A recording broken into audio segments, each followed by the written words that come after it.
Hi everyone, Samantha and Matt here from Pharmacy Development Services. We're reporting live today from the 2010 Exact Target Connections Conference in Indianapolis.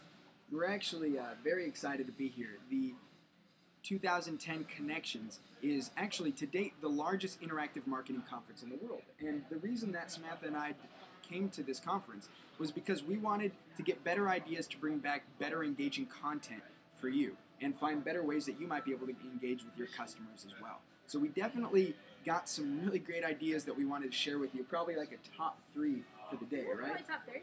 Okay. So much content, so it was hard for us to get it down to the 3, but I think we've done it. Yeah. One of the first big takeaways that I had was from Exact Target CEO Scott Dorsey, and he spoke about what is a brand. And he said a brand is equal to the sum of all conversations about you and your business. So basically, in other words, isn't every brand the sum of what people are saying about you?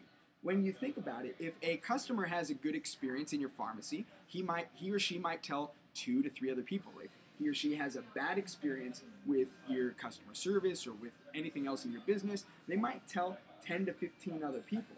Now that's in the traditional world. Now what we have is the real-time web where instantly a customer, after an experience, can go and tell thousands of people at once by going online and going to customer review sites or simply going onto Facebook or Twitter and telling all their friends about the experience they had. So there are good and bad things, but the real-time web, the internet, and how everything can connect instantly poses great challenges to the brand, but also some great opportunities. And if your brand is the sum of what people say about you, then what people say about you is word-of-mouth marketing. And what was really cool is we actually got Andy Cernovitz, the guy that wrote the book Word of Mouth Marketing. He came to this conference and shared some great stuff, which really excited me and especially Samantha today too. Because he's all about sharing the love.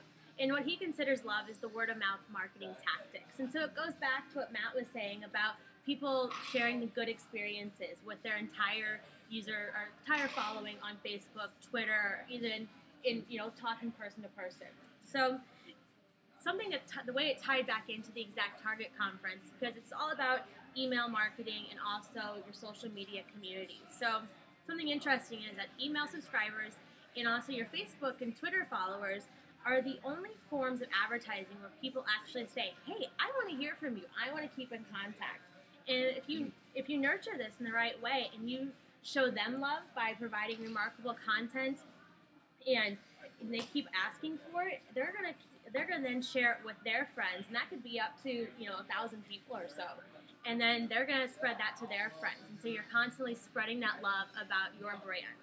And that can work on a pharmacy level, and also could work for us with pharmacy owners. You might share a piece of information on our blog with another fellow pharmacy owner that might find that tip interesting.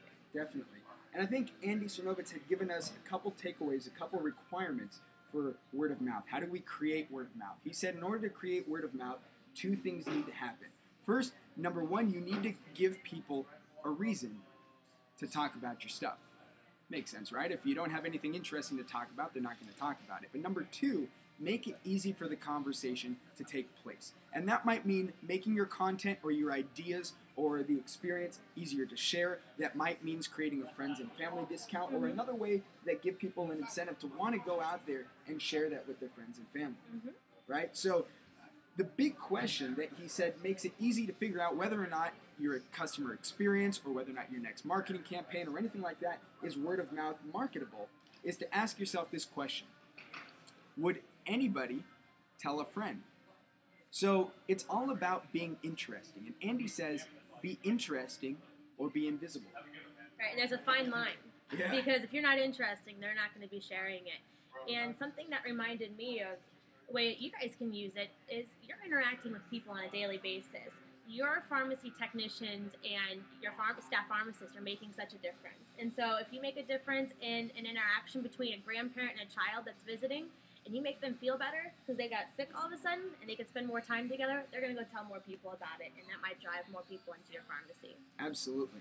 So we're talking about the brand, but what's interesting is that, many of us have the conception that the brand is only for a big business. Oh, it's branding. I'm not going to spend millions of dollars in advertising to create a brand. But I think when we talk about if the brand is what people say about you and word of mouth is what people say about you, many of you would probably agree that some of the most powerful ways that you acquire new customers in your community is through word of mouth marketing. So actually, in a way, it can, especially in a community, it pays to be small. Mm-hmm. And speaking of being a small business, speaking of small, in a very interesting way, we had the opportunity today to be visited at Exact Target by none other than Sir Richard Branson, who is, by all accounts, one of the biggest and greatest, most successful entrepreneurs of the 21st century. And Sir Richard Branson had something very interesting to say about his businesses. And while maybe to us, his businesses don't seem small, they are not the largest between him and his competitors. So, for example, one of his airlines only makes 12 stops across the United States, whereas Southwest or U.S. Airways, they have hundreds of stops all across the United States. So, in comparison to those, he is quite small.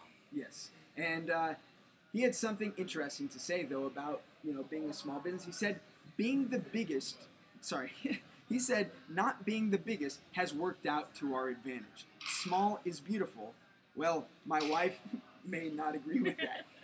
Truth, he did say that. But it's very interesting. Sir Richard Branson is very entertaining, but it's a very good point. He says as being a smaller business, they were able to move to market on ideas much quicker than the bigger guys were, and they were able to leverage other opportunities like connecting with the customer and listening to them. So you can be interesting. You can be a small business. You can engage your customers, and you can work and build relationships in a way that will allow you to have more raving fans in your business, but also get introduced to new customers as well. Right, exactly. It's all about, that's why the conference we're at is called Connections 2010. It's about building connections. It's about fueling the conversation. Can you create something interesting that gets people to want to share it with their friends, with their family?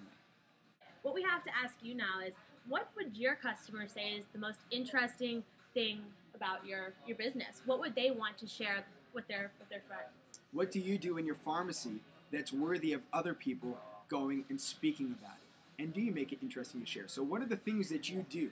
So go ahead and reply in the post below, because we would love to hear about those things. And the more that you guys share, the greater ideas that you guys have to share with each other as well. Thanks, everyone. Maybe we'll have a recap tomorrow. Thanks for joining us. Bye.